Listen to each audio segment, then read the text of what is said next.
Selamat siang, Om Swastiastu. Yang terhormat Pak Dr. Nyomatika sebagai pengampu mata kuliah filsafat pendidikan. Kali ini saya akan mempresentasikan tentang materi filsafat pendidikan klasik.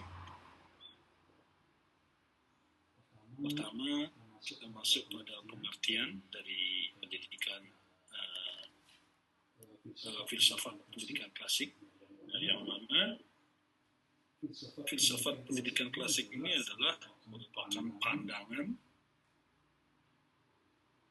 yang menempatkan pendidikan sebagai proses untuk menuntun manusia mencapai kebenaran dan kebijaksanaan.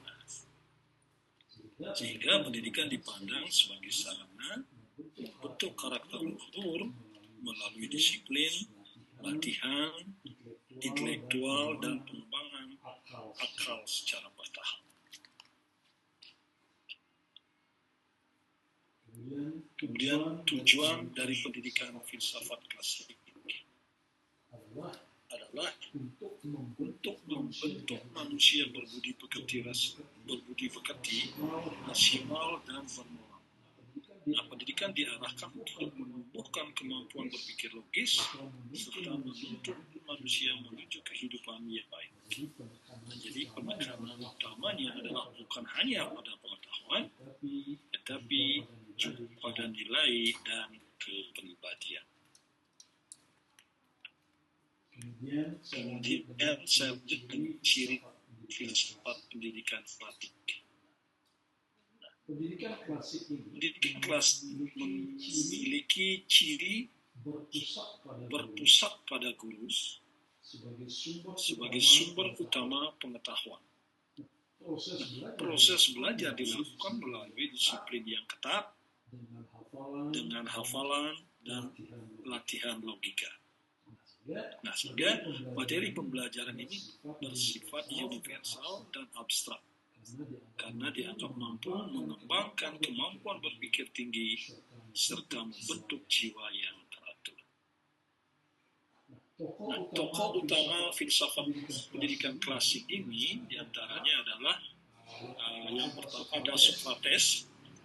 Socrates mengembangkan metode tanya jawab atau maeutik untuk melatih peserta didik menemukan kebenaran melalui dialog.